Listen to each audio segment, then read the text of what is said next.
Hello, everyone. Welcome to another Sunday afternoon book reading of Roswell, Dreamwalk. Kyle and Isabel on the cover. I am so excited to be reading this book today. Yay! So if you've never been to my page, welcome. I'm Christy, and I'm the owner of this page, 35, big Liz Parker fan. Love Max and Liz, Michael and Maria, Alex and Isabel, Kyle and Tess for a second in the beginning of season 2, and then Kyle and Isabel, which are on the cover of this book, which I'm so excited to read. And I am going to be joined by Michelle in a second. So that is who I'm going to be reading with. So I think she's going to read the prologue in chapter 1, and then I'm going to be reading chapter 2. And then hopefully Jess will be up for a book recap. If not, then we will end it there and we will continue on next week. And I will update the YouTube page. I know I haven't done that in a while. So it's been, kind of crazy over the holidays, but I'm going to get around to updating the Roswell Book Party YouTube page with the chapters of Skeletons in the Closet that we finished reading last week. So I'm going to put all those up sometime by the end of this week, next week. So, yay. Okay. Live with Michelle. Hello, everyone joining us. Hi. Oh my gosh, I'm so tall. Hold on here. I know, you're so close up, too. Hi. Hi. This light is blinding. I know. I had to change, where I usually sit because the light is blinding through my window, and I'm like, I can't do it. I can't do it. Yes. Okay. That's better. Hi. Hi, everyone. You want to introduce yourself for the new people? Hi, newbies. My name is Michelle, otherwise known as the Roswell Michelle. Been a Roswell fan for 21 years. Excited to be here. Headband Nation. That's right, Becky. You also have a nickname from Brenda and Mahandra. I do. You Am I allowed to say cuss that? in here? I don't know. Are we allowed to cuss on here? I think so. I mean, it's Instagram. Oh, it's fucking Michelle. That's my nickname. That is my Brendan and Mahandra nickname. It's classy, Classy. What can you do? Yeah. Hey, Leonard. Hi, everyone. Okay, so this is really long. There's a prologue, and then chapter 1 is 16 pages, and then I think the next chapter is 15 pages as well. Yeah. Do you want to do prologue and chapter 1, or do you want to just do chapter 1 and I'll do prologue, whichever is up? I can do prologue in chapter 1, and are you going to do chapter 2? Yes. Yep, I'll do prologue in chapter 1, which is, I think, 16, and then I think chapter 2 is 15 or 16. Yeah, that sounds good. Cool. So fitting. What can you do? Hey, Jess. We are watching on... Oh, yeah, they're on Zoom still. I left Leonard in charge of the Zoom, and I'm like, y'all can do what you want, but, I got book reading to do. Nice. On Zoom. Cool. I was like, what's PPL? Pretty Little Liars. That's not even enough L's. Right. All right. Well, I will get started. This is the beginning of Dreamwalk. Take a walk on the wild side, it says. I almost said starring, but this is a book, so how can you star? I don't know. All right. Prologue. Knifing through the desert for mile after mile, he passed nothing but desolate land. An open road lay out before him and miles of road behind. Looking back, he saw nothing but knew they were there. He wasn't sure if he was running away from something or heading toward it, but he knew for certain that he didn't have much time. You did this to me. You sent me to Las Cruces. He was not alone. True, the voices in his mind accompanied him wherever he was going, but there was something else, someone else. The additional presence was both calming and disturbing at the same time. But the voices, they were there too, always. Alex, let me fix your mind. You're not thinking straight. The car pulled to the side of the road. The sun beat down and reflected off mile marker 47, burning into his eyes. Stepping out of the passenger side onto the parched desert land, he waited in the searing heat. You mind-warped me for 2 months. Now there's nothing left. You destroyed my mind. A pair of vultures circled overhead. Their meandering course persisted on above. His eyes were drawn to watch them. Though he wanted to look away, it was only a matter of time before they attacked. He knew that for certain. The attack always came, but he did not fear for his own safety. They only fought each other. Kyle, get out. Kyle, go. He was back in his bedroom, encircled by the wood paneling he had tried to cover with posters of heroes in his youth. Heroes had often hoped would come in and save him from his life. Heroes he now knew did not have the power for the kind of rescue he required. I have nothing. I might as well be dead. The voices persisted as shadows danced around him. First looming and distinct ghosts of a past long gone, followed by more recent wraiths who had begun to find flesh and form. First she appeared, looking so harmless, yet hiding within her an unimaginable evil. Then he emerged, the helpless innocent, fearing for his own life and sanity, fearing her. Calm down, calm down. No, you can't mind warp me. An old friend, a new enemy surrounding him, trapping him, drawing ever closer. His mind hurt. The pain was excruciating. He tried to block it out, tried to run from it, but he could not move. You can't mind warp me. No, no! Kyle bolted up in his bed, sweat soaking through his t-shirt as he held tight to the covers on the unseasonably cool summer night.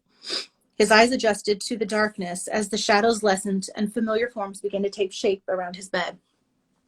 Visually exploring the room that he had reclaimed after Tessa's departure, Kyle knew that he was alone, but not entirely.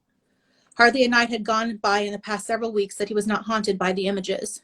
What he had once forgotten, he was forced to remember, and since the day he recalled the mind warp that Tess had performed on him, he could not escape the memory. He had witnessed Alex's death at Tess's hands and had unwittingly taken part in the cover-up. He then attended his friend's funeral unaware of his own involvement in the murder. He even comforted Tess and sought comfort from her as they continued to form a familial bond like that of a brother and sister. She had been the closest friend he'd had in a long time, but eventually he discovered that it had all been a lie. Since the day Liz and Maria had helped him remember everything, his dreams had been full of voices of the past. The images of the horrific act plagued his mind as other, more confusing thoughts raced through his head. He saw a combination of things familiar and unusual, but even worse, the images remained even afterward, and the voices followed him when he awoke. First his own voice. You want me to come along? And then hers. No, go in the house. I'll take care of everything from here. What a true bee. Tap, tap, tap. Is that what it is? Yeah, it's like the finger thing. Yeah. Yep. Okay. Chapter 1. Are you sure you want to do this? Max asked. Gosh, those two words together get me every time. Max asked a question he had asked often in the past 2 years with the same intensity he usually reserved for life and death situations. I've come this far, Liz replied, looking unsure. Everyone is counting on me. They'll understand, he said, but I won't. Liz stepped out of the booth, smoothing the wrinkles in her light blue dress. She had chosen the color after making the rule that no one was to wear black that night. Black was morbid. Tonight was a celebration of life. I was so busy trying to solve Alex's murder that I never got the chance to let him go. I have to do this, not just for Alex, but for myself. Dressed in a rust-colored t-shirt with brown pants, Max watched as Liz walked through the small crowd at the crashdown, heading for the makeshift stage they had set up in front of the counter. It was little more than a few lights and a microphone borrowed from the school AV closet, but it was going to have to do. Max thought it was great of Liz's father to forego a night's profits and close down the cafe for the gathering of family and friends and family. The group included their own inner circle, minus Kyle, who was finishing up at his new job at the auto shop. There were also some of Alex's closer friends from the school, the lucky students of West Roswell High, whose main concerns in life had to do with grades and finding a date for Saturday night, and not life and death alien encounters. Max knew most of them fairly well, but could not count on them as close friends, since his very nature kept him distanced from anyone for fear of them bringing them into this life like he had brought in Liz and her friends. And tonight was a perfect example of why that was such a horrible thing for him to do to them. Aside from friends, he counted many families among the participants. His own adoptive parents were there supporting him, Isabel, and the Whitmans as they had a couple months ago at the funeral. Maria's mom was there too, sitting at a table next to Sheriff Valenti. Even though the sheriff had lost his job helping Max, he couldn't think of the man as anything other than sheriff. Seeing the two single parents together, their strange, shared history of being abandoned by their spouses years ago inexplicably,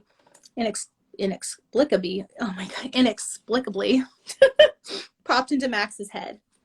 Ignoring the thought, Max continued scanning the room, ending with Alex's parents. He didn't even want to think about what they were going through. It started 4 years ago. Liz spoke into the microphone. It was during my short-lived artistic phase before I really got into science. Alex, Maria, and I got together on this midsummer's night to have our own private talent show. Alex and Maria played bass and guitar while they sang, and I did whatever I could to keep up with them, mostly by reciting some poetry. She took a breath to choke back on the tears that were about to escape. We continued the tradition every summer since, and now I invite you all to join us in memory of Alex. Max saw that Maria was already dabbing her eyes with a tissue. He almost laughed in spite of the somber mood because her outfit was truly priceless.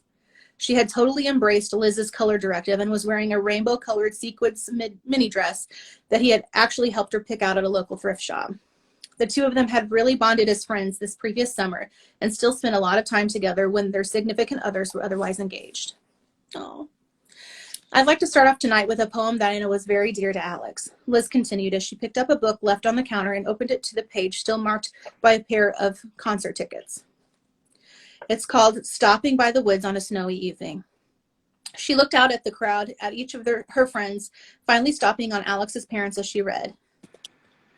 Whose woods these are, I think I know. As Max listened, he settled his eyes on Alex's parents and gave himself permission to try to imagine what they could possibly be feeling. To have their son taken away at such a young age was something he could only partially wrap his head around. Though his own son was millions of miles from him, the Whitman's pain was different from his own. The suffering came after raising a child for 17 years only to have his life ended in a seemingly senseless accident. It made Max feel worse to think that they would always assume that their son had taken his own life and would never know the truth. He turned his full attention back to Liz, thinking how beautiful and fragile she looked under the spotlight reading from Alex's book. She had been through so much since her close friend's death, and now that Tess was finally out of the picture, Max promised himself that he would do whatever he could to make things up to her, starting with being there for her on this very important night. And miles to go before I sleep. Liz finished the poem, openly crying, finally letting out all the grief she had been holding in since the day she had gotten her first clue to Alex's death. Max was quickly out of his seat and by her side, escorting Liz to a chair. Alex would have liked this, he whispered. Liz was speechless as she sat down in the booth, her body slightly trembling. Polite applause filled the crashdown as Liz's own parents looked on, openly concerned for their daughter, but apparently content to know that Max was by her side. Alex's former bandmates were next on the bill. They were setting up their equipment in the staging area to do a set in honor of their missing bass player. This would be the last time they would be performing together under the name The Wits.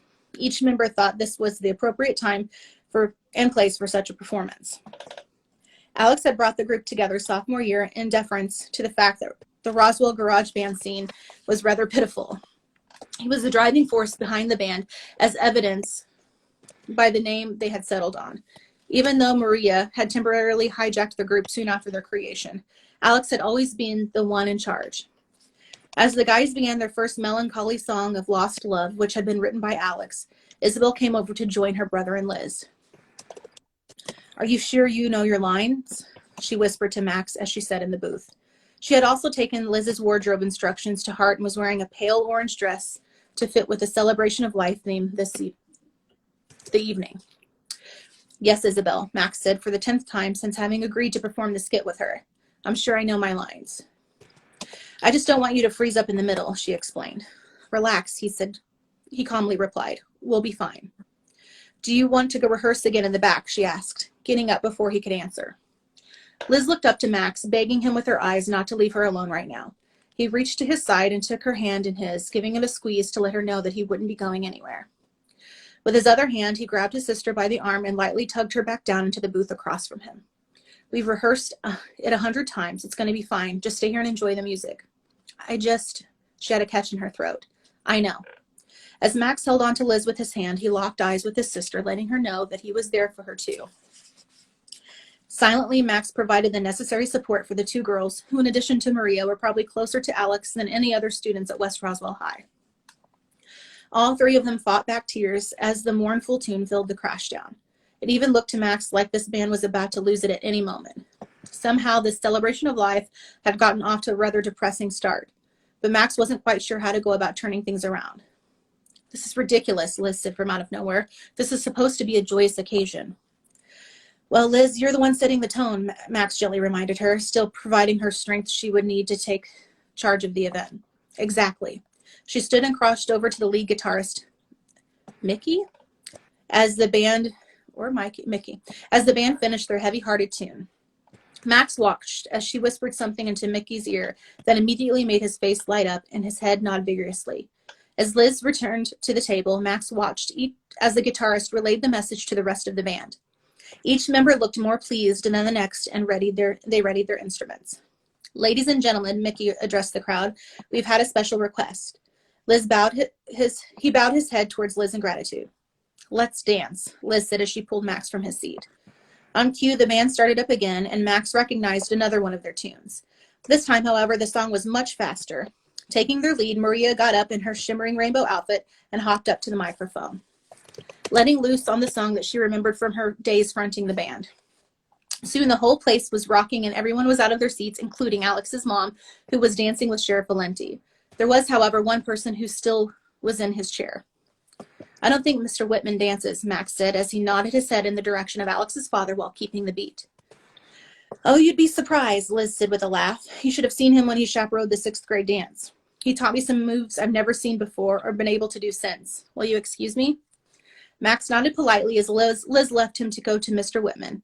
At first, Alex's father was reluctant to join in the festivities, but Liz flashed the charming smile that Max knew from personal experience no man could resist, no matter what his age or marital status. Soon enough, Mr. Whitman was up on the dance floor. Feeling awkward as the only one on the dance floor standing alone, Max noticed there was one other person in the diner who was not dancing and went back to the kitchen to join him. Are you going to watch from back here all night, Michael?" Max asked as he stepped into the kitchen. "It's the safest place to be in case Maria makes a scene," Michael replied as he tended the grill. "You should go easy on her," Max said, leaning against the counter. "This has got to be difficult." "Which is exactly why I'm staying in the kitchen," Michael replied. Max honestly wanted to delve into the latest drama in the Michael-Maria relationship, but he didn't think he had enough energy left. Providing emotional support for Liz and Isabel was draining enough for Max, especially considering that he still blamed himself for Alex's death. In the past months, dozens of what-ifs had gone through his head as he tried to figure out a way he could have changed events so things wouldn't have turned out the way they had. But Max knew he could not alter the past as much as he knew that he could not tell what the future had in store for him and his friends. There was so much on Max's mind that he watched the party through the kitchen service window as he almost couldn't concentrate on any one thing at all. "You and Liz okay now?" Michael asked when he noticed the direction in which Max's gaze was fixed. "Oh, sure," Max replied, keeping his eyes locked on the dance floor. "We're closer than we've been in a long time." "So what's with the look?" Michael persisted. "It's Mr. Whitman," Max said as he caught an actual expression of happiness creep onto the face of Alex's dad for the first time that evening. Mr. Whitman was lifting Liz up into the air and doing some amazing moves that Max had only seen in movies. "I don't know how he does it." "Does what?" Michael asked. "Dance?" Max had to chuckle in spite of his mood. Michael always appeared to miss the subtleties of life, which often proved to be a sore point in his relationship with Maria, but Max knew that his friend caught on to things far more often than he showed. "I don't know how he goes on with his life," Max explained. "He raised Alex and now his son is gone. How does a father cope with it?" "Doesn't seem like he has much of a choice," Michael said as he continued to flip burgers. "It has been a couple of months since Alex died." He added, "and since Tess left." "That's not what this is about," Max said. "Isn't it?" Michael asked, already knowing the answer. "Your son's probably been born by now, right?" If Tess was telling the truth when she said her alien pregnancy would only last a month, Max reluctantly conceded, "then yes, I have a son." "We'll get him back, Maxwell," Michael said, ignoring the food for a moment. He put his hand on his friend's and leader's shoulders to stress his words. "I promise you." "I know," Max agreed without a doubt in his mind. "But then what?" "Then we raise him," Michael replied. You and me? Max asked, only partially joking. How do I raise a hybrid human alien child? I'm a child myself. Max, you haven't been a kid since we came out of the pods when we were 6, Michael reminded him. You've been an adult your entire life. Hell, you were an adult even before this life. It's just, Max started. Are you going to hide in here all night? Maria asked accusingly as she blew into the kitchen with Liz trailing her silver platform heels. Her song apparently over, Max assumed that she was probably angry that her boyfriend had been mishearing her sing. I'm helping Max deal with some intense issues over fatherhood, Michael said, largely to change the subject to get Marie off the path that she was about to take him down once again. Thanks, Michael, Max said, wishing that his personal issues could have remained personal for just a while longer. Immediately, he saw a familiar look of concern in Liz's eyes. He had been hoping to spare her his problems for at least this night. Max tried not to get angry with Michael for using their private conversation as a distraction for Maria, but it wasn't easy. Besides, Michael added, I'm cooking. Looks done to me, Maria said as she eyed the burgers. Well done, in fact. Come on, we can bring the food out while my mom does her Earth Mother performance art piece. Can't miss that, Michael sarcastically replied as he started flipping burgers onto some buns. Maria helped out by removing the french fries from the deep fryer and pouring them onto a serving platter. Silence hung in the room as they finished getting the food ready, and Liz waited to follow up on the question she had been wanting to ask since she and Maria walked into the room to Michael's less than warm response. With all the food on its respective serving trays, Michael and Maria silently made their way out into the dining room area, leaving their friends behind in the kitchen. Do you want to talk about it? Liz asked as soon as the kitchen door swung closed. Not tonight, Max said. Tonight I get to be here for you for once instead of the other way around. There was a pause as Max's words hung in the air. Okay, we both know that's not going to work, Liz said, smiling at him. So why don't you just cut to the chase and tell me what's wrong? Why can't anyone just let me wallow in pain? Max asked rhetorically. Because the last time you did that, you got drunk with Kyle off one sip of alcohol and totally crashed my blind date from hell. Liz said, reminding him of his less than stellar evenings from well over a year ago. Spill it. Just having some fatherly regrets, he said. We'll get him back, Liz said, mustering up support for him, even though she was talking about a child that he had shared with Tess. Like I told Michael, that's not the problem. Once again, his gaze leaped to Mr. Whitman, who was still on the dance floor twirling his wife in circles. It's what to do with him once he gets here, Liz correctly assumed. I look at Alex's dad and I can't imagine dealing with that kind of pain, Max said. The son was living this life that he knew nothing about, and eventually it killed him. And his father will never know the truth. Maybe someday, Liz started hopefully. Then I think of me and my dad. Max unintentionally cut her off. Things are never going to be truly honest between us because I can't share with him the most important part of my life. Even so, I know when I need him, he'll be there for me. I don't know if I have that kind of strength. Of course you do, Liz said. Do I? Max truly wondered. Think of Sheriff Valenti raising Kyle on his own. The two of them are so close. Will I ever be that close to my son? Kyle's mom left them over a decade ago, Liz reminded him. They didn't have a choice. They only had each other. How am I ever going to have that kind of bond with my son after I get him back from his mother, a woman who murdered one of our closest friends? How do I explain everything to him when I don't understand it myself? Max knew that Liz was holding her feelings for Alex at bay so she could help him with his problem, and the knowledge was making him feel even worse. I don't know, she said honestly, but I do know that you'll make a great dad. You're a born leader, literally. How hard could fatherhood be compared to ruling a planet? That's a bit of a jump, Max said. True, but it's the best I can do right now. Liz's face lit up. Hey, I've got an idea. For once, we have a conveniently timed crisis. My parents arranged for me to go to Artesia this weekend to babysit their friend's son, Jason, while his parents go out of town. Why don't you come along? It will give you a chance to spend some time in charge of a 12-year-old boy. I don't think our parents would like us spending the weekend alone together, Max reminded her. So we don't tell them, Liz said. It certainly will be the first secret we've kept from them, and we won't be alone. Jason will be there, and he won't say anything to anyone. I don't know. Doesn't matter, Liz replied bluntly. You're going. As if to add a formal end to their conversation, Michael came back into the kitchen. Max, your sister's looking for you, he said, carrying now empty serving trays. Has Liz solved your problem yet? Almost, Liz replied. But before she could finish her sentence, the back door slammed open and shut. Concerned, Liz, Michael, and Alex moved from the kitchen to the back room. There they found Kyle still wearing his blue work overalls, breathing heavily and looking rather pale. Wow, Michael said, you look like crap. Okay. Chapter 2. There you are, Isabel exclaimed with relief as she found her brother in the back room. Come on, we're up next. She popped a baseball cap on his head and grabbed him by the arm. Isabel, wait, he tried to say, but she ignored him. Whatever end of the world situation we're in the middle of, it can wait. She pulled him to the door. We're doing this. It was now the time for Isabel to pay her respects to the one boy who had truly loved her, even though she had pushed him aside, not because she didn't want him, but because she didn't want him to be hurt. But he had been hurt, killed, and since she couldn't change the past, she was going to do the best to honor him in the present. Isabel, Kyle started to say as she pushed the still swinging door back open. Hey, Kyle, she replied before he could say anything else. Glad you can make it in time for our skit. Then she and Max were out of the kitchen. I'm not going to miss this one, Michael said as he followed. Alone with her ex-boyfriend, Liz asked the obvious. What's wrong? Nothing, he replied unconvincingly.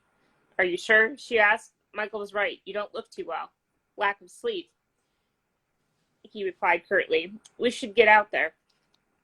Kyle didn't give Liz a chance to respond, and he headed out to the cafe part of the crash down and took a seat with his dad.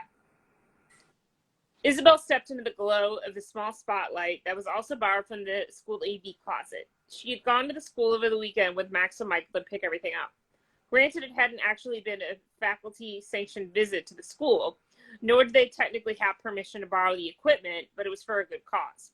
Besides, with classes out for the summer, they didn't know how else to get inside, and they fully intended to return the equipment before anyone else would even miss it. Wearing a baseball cap of her own, she waited while her brother helped Miss DeLuca clean the glitter, confetti, and pork rinds that she had spilled out during her performance art piece. It had been a poignant tribute. Sure to pronounce that right. Poignant tribute, although Isabel still didn't understand how the pork rinds fit in. Using the extra time, Isabel went over the routine in her head once again. She convinced her brother to perform the comedy skit with her by explaining that Alex had loved old-time vaudeville comedians, especially Abbott and Costello. He had even managed to drag Isabel to the annual Roswell Weekend Classic Comedy Movie Marathon at the Palace Theater last year. Comedy movie marathon. Okay. Lost my place. He had always been trying to get her to see classic cinema, and she was glad now that at least once she had given in to him. At first, she had questioned her own idea to do a comedy sketch at a memorial service, but Liz had supported her by agreeing that it totally fit in with the evening's theme. In tribute, she chose Abbott and Costello's famous Who's On First routine to perform for the group. Miss DeLuca had finally managed to get all the remnants of her performance off the floor, which allowed for Isabel to set up the microphone. She took a deep breath before speaking her memorized introduction. Alex loved to laugh, she said to the crowd of friends. Even in times of crisis, he would come up with some totally out-of-place comment that would always break the tension. With that in mind, my brother and I would like to perform one of his favorite comedy routines, altered slightly to meet the abilities of the performers. Taking a moment to get accustomed to the audience, Isabel couldn't help but wish that there was a couple more familiar faces looking on. Naturally, she missed Alex and wanted him back more than anything, but she had also hoped that Jesse Ramirez could have been there as well. She had only recently begun dating the handsome young lawyer from her dad's firm, but somehow she knew that they were destined to be together forever. Of course, forever was going to have to wait until such time that she could actually tell someone they were dating. Things were just too complicated right now for her to explain that she was falling in love with someone while still mourning Alex's death. And things would be even more complicated when the time came that she would have to introduce Jesse into her crazy alien life. For now, she wanted to enjoy her time as a recent high school graduate in the life of a seemingly normal teen. As long as she and Jesse kept their secret, she would always have one very important part of her life that was blissfully normal. So, I recently bought a baseball team, Matt said, standing beside her on the makeshift stage. Immediately pulled from her musings into the real world, Isabel caught the end of her brother's cue. Oh, really? She said. I love baseball players. So tell me the names of the guys on your team. Well, Max said as he began the comedic part of this classic skit. Who's on first? That's what I want to know, Isabel interrupted, pretending to be confused. And that's why I'm telling you, Max said in a stern voice, if you'll just listen to me. Okay, Isabel replied. Who's on first? Exactly. Max gave a sharp nod of his head. Isabel squinted her eyes in an effort to act confused. What? He's on second, Max replied. Who's on second? Isabel asked. No, Max corrected her with a forced tone of annoyance. Who's on first? They received their first restrained chuckle from the audience. Somehow dancing came easier than laughing, but they were beginning to get into the routine. I don't know, Isabel replied, pretending to get annoyed. He's on third base, Max said to the first real laugh from the audience. Isabel loved hearing the laughter because it made everything all right for at least a little while. More importantly, she finally got the joke herself. When Alex had dragged her to the classic movie marathon, she had laughed at the funny parts, but she never really understood why laughing was so important. In her life, between being chased by the FBI and fighting off an attack from the Skins, there often seemed so little to laugh about. She finally understood the power of humor, and why Alex always seemed to have a joke or a lighthearted comment ready just when she needed it most. But as she looked out to the crowd, she realized that someone wasn't laughing. At first, she had noticed Kyle because he seemed to be nodding off during the show. Not only did Kyle look like he was struggling to stay awake during their skit, but he seemed intent on it, and not just for the sake of being polite. What's going on with Kyle? She asked herself. He has a look of terror. Isabel made a mental note to ask him about it later because she needed to concentrate on the last bit of wordplay involved, or else she was going to blow the joke entirely. So let me get this straight, she said, gearing up for the finale. The ball is thrown to who? But whoever it is first drops the ball and the runner heads to second. So who picks up the ball and throws it to what? What throws it to, I don't know. I don't know, throws it back to tomorrow. Triple play. Then say another guy gets up and hits a long fly ball to because. Why? I don't know. He's on third and I don't give a darn. What? Max asks, going in for the capper. I said I don't give a darn, Isabel replied, acting exhausted by it all. Oh, that's her shortstop. Uproarious laughter filled the crash down, and Isabel found herself giggling right along with everyone. The evening was turning out to be just what they needed, a night to remember Alex fondly, without alien worries interfering. They had come together to provide support for one another, and as they began to distance themselves from Alex's death. Although he would never be forgotten, it was the right time for the friends. This was the right time for his friends to start the healing and eventually move on. Everyone seemed to be having a good time. Everyone but Kyle. Making their way out of the spotlight, Isabel and her brother accepted the adulation and pats on the back from their audience. Liz stepped up to hug Max, giving him the kind of warm kiss that Isabel had not seen them share in quite some time. For the briefest moment, she was jealous of the fact that she couldn't be so public with the guy she was seeing. But the trade-off for her clandestine relationship with Jesse was well worth the few pangs of regret. Setting her sights on Kyle, Isabel continued for the crowd as the band took the stage for another short set. Kyle was looking down at his glass of soda, transfixed by it. Besides the glass, his fingers drummed a repetitive beat. Tap, tap, tap, tap, tap. Tap, tap, tap, tap, tap. Isabel remembered when Liz explained that the tapping fingers were some kind of side effect experienced by people that Tess had mind-warped. It had happened to Maria's mom after Tess had forced her to forget a particularly confusing evening at the UFO Center. When Miss DeLuca had started to remember things, her fingers would drum on the counter. It also happened when Kyle remembered the horrible things that Tess had made him forget. But Maria had been keeping tabs on her mom and reported that Miss DeLuca had stopped tapping her fingers weeks ago. Why hasn't Kyle? So what, your soda's more interesting than our skit? Isabel asked, smiling. Apparently unaware of the fact that she was speaking to him, Kyle took a moment before he looked up at her. Oh, no, I was just thinking. Is something wrong? She asked, about to take a seat. Yes, he replied, standing. Could we go somewhere and talk? Without waiting for an answer, Kyle started heading for the back of the cafe as the band struck up yet another cheerful tune. They had exhausted their entire repertoire of original songs in the first set and had moved down to top 40 hits. Oddly, however, Maria had not joined them again. Dutifully, Isabel followed Kyle, concerned for her friend. Unfortunately, when the pair walked into the back room of the crash down, they came right in on the middle of another one of Michael and Maria's love spats, which explained the singer's momentary absence from the stage. "And look at your jeans," Maria said in a tone of voice that was just short of yelling, not wanting to disturb the party in the other room.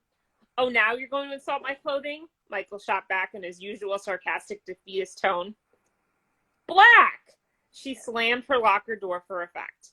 "It was the one color Liz specifically asked us not to wear. And look at you. Black jeans. Was it that difficult of a rule to understand?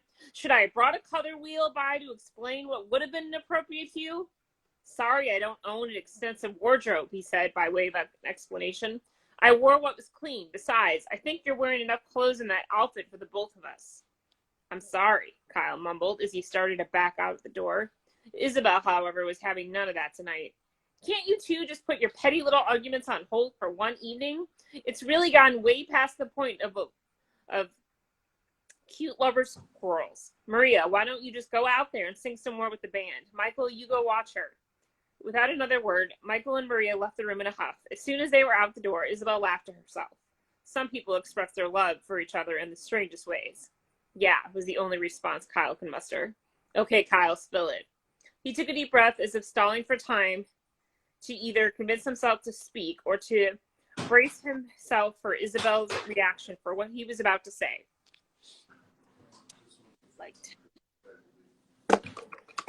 Okay. "You remember the time you took me on a dream walk in the mind of a Playboy Playmate of the Year?" Kyle asked. Isabel was afraid to think about where this one was going. "Yes. Afterward, I couldn't bathe long enough to make me feel clean after I realized the things you had in mind. I've been thinking a lot about that lately," he said, with no trace of lecherous teenage humor in his voice. His fingers were tapping against Liz's metal locker. Tap, tap, tap, tap, tap. "I'm sure you have," Isabel said, taking his hand so that the metal amplified drumming would stop. "But we won't be doing that again. I don't usually bring guests with me when I dreamwalk. That's not what I want." "Then what, Kyle?" Isabel checked through the door's window to make sure none of the out-of-the-loop guests was going to stumble across their conversation. It was more out of habit than concern. "What's with the mood you're in? I mean, obviously we're all upset, but you seem to be really agitated at the moment. I didn't think you and Alex were all that close." "Right now I feel closer to him than I think anyone else could," Kyle replied in a monotone. "I did kill him after all." A flood of denials came rushing to Isabel's mind. It was just a matter of which one would come out of her mouth first. "That's ridiculous. Tess killed him. You had nothing to do with it." "But if I hadn't come into the room," he explained, "if I hadn't opened the door when I did, maybe Tess wouldn't have been pushing so hard on Alex's mind. She was trying to get him to shut up in front of me. She killed him because of me." Isabel took a moment to gather her thoughts. She wasn't prepared to handle such a conversation, but knew that what she was about to say would carry a lot of weight with him. "And if I hadn't introduced Alex to Tess, it wouldn't have happened. And if Liz hadn't told him our secret, it wouldn't have happened. And if our spaceship had crashed in Toluca, Mississippi, it wouldn't have happened. Kyle, there are millions of things that could have been done to avoid it, but none of us had the power to see the future. We can't stop things before they happen. But you can change things after the fact," Kyle replied. "You can make people change." Isabel knew what he was talking about. "Kyle, Tess mind-warped you into helping her set up Alex's death. You didn't know what you were doing." "I loaded him into the car like he was a duffel bag," Kyle reminded her. "Because you thought he was," she shot back. "You had no control over your actions. She was using you." That's not much consolation," he replied. "Buddha says, kill not, but have regard for life." Isabel didn't have a good response to that one, so she went with the obvious. "I really don't care what Buddha says. I truly doubt that Buddha ever considered alien mind tricks when coming up with life philosophies." She managed to elicit a slight smile from Kyle on that one, but it was quickly wiped away. In the momentary pause that followed, they both listened to the music coming from the restaurant. Apparently, Maria had taken Isabel's suggestion and once again had joined in with the band. She was wrapping up a tune by the group Save Ferris. It was a band Isabel knew Alex had loved. "Kyle, why are you telling all this to me?" Isabel asked. I've been having trouble sleeping, he said. I keep replaying the memory of Alex's death. Every time I close my eyes, I see myself walking in on them. Sometimes I see myself in Alex's place. Other times I see things that have nothing to do with it. Strange things that I don't understand. What kind of things? Everything, he replied, and nothing, too. I can't explain it. So that's why you look so tired. It's not just when I'm sleeping, he continued. This afternoon, I was working on a car when I got flashes of Alex's car hitting the truck. Isabel, I wasn't even there when the collision happened. But Isabel knew what he was talking about because she had seen it too. She thought it had been normal for the imagination to make them see these things. I think that's just our minds trying to explain things. Since we weren't witnesses, our minds are making up the scenario so we can find some kind of closure. It's not closure, he said, sure of himself. It's getting worse, much worse. How? It started out just some nightmares and daydreams, he explained. Normal grieving stuff. But now I can't get my mind off it. No matter what I do, I just keep seeing things that I have no control over. So what can I do? She asked cautiously. Well, since the problem is dream-related, Kyle began his pitch, I was thinking maybe you could go in there and fix things. Fix her dreams? She asked for clarification because she wasn't exactly sure what he was proposing. Kyle sensed her reluctance. You manipulated dreams before. I just go to sleep and you would pop into my head and remove all the things of Alex's death. All the images of Alex's death. That's not manipulating dreams, Isabel said.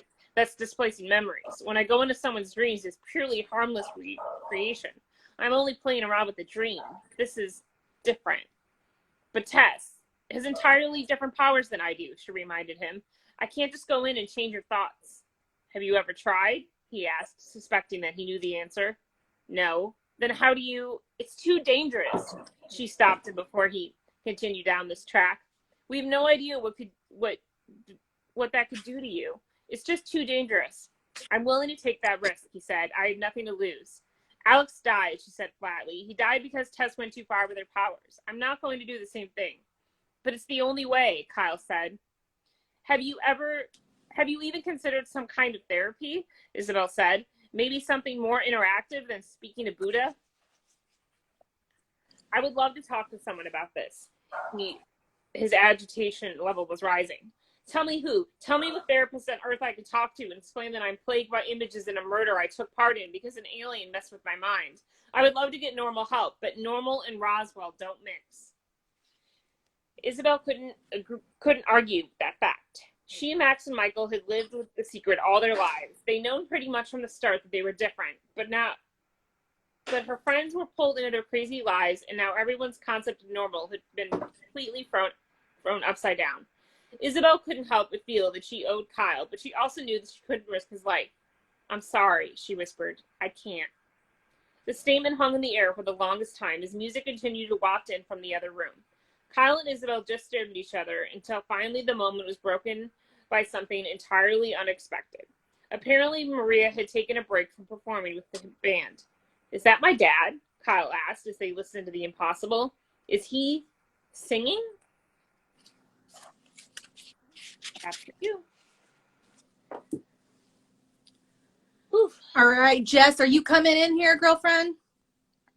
I saw a couple people ask if Jess was popping in. I hope so. We got a question. Let's make room for Jess. There's questions for the book queen. Book queen. Bonjour, Wendy.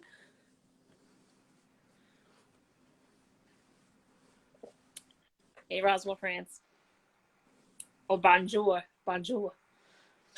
What do you mean, no? No. The people have spoken. The people are calling for the book queen. All hail the book queen. Is it because you have nothing to say or because you're too shy for the camera right now or something? Shy? I don't think she's too shy for the camera. Maybe she's just like, I don't know, busy with Gideon or something.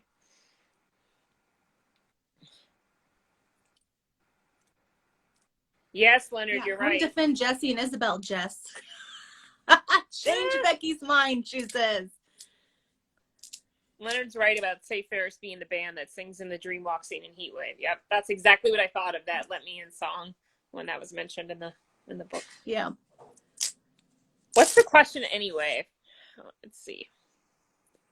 Oh, first we get this from Becky. Okay. And then, oh. Oh my God, yes. Yes, I feel like a fanfic story writing should happen where somebody should start a fanfic and then tag somebody else and let them add to it and be like a fanfic round. Jess Hint, says hint, she's not Becky or up Haley. for it. Bring it on. I don't know if we can peer pressure Jess to come on here.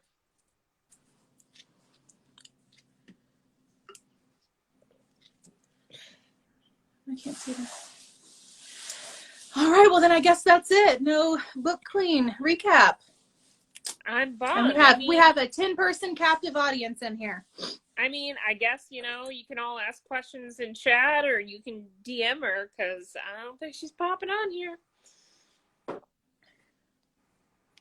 That makes me sad too. Jody Lynn's like, that makes me sad. Me too. Makes me sad. I know. I mean, I kind of like that we're getting a little more backstory with the whole what happened after Alex's death thing. But yeah, I mean, it's sad. I do like the Kyle and Isabel stuff, though. I think I'm really interested in the book for that. And then the Liz and Max babysitting thing is going to be interesting. Well, and it was interesting because, what do you mean it gets worse? Get in here, Jess. Tell me. I need to know. So I was talking with Julie, and she said one of those French articles mentions that the intention in season 2 was to have Michael and Isabel get together. What? And they ended up scrapping it because it was too similar to, their idea was too similar to Max and Liz, or it might interfere with Max and Liz. Wow. Can you imagine if alone. Candy what would have their ship name? What's the Michael Isabel ship name? Aren't they like cliffhangers? Ew. Right? Is that Ew? right? I think Ew is the best one to use. I'm pretty sure it was cliffhangers though, like the official name. Cliffhangers. Ooh. Yeah, that would have not been good. And then what would have happened to Maria? Would they try to put Maria with Kyle? Unless they put in some new guy for her. Becky. Yep, cliffhangers. That's what Becky and Jody are saying. My goodness. All right then. Well, I guess that's it. Since Jess is too shy to come on here or whatever. She has her reasons. All right then. I'm going to get off here and finally put away my Christmas decorations. Ooh. Okay, good. Have a good time with that. Thankfully, no fun. So we will see you next week for another couple chapters of Dreamwalk. Sounds good. All right. Bye. Bye. Bye, everybody.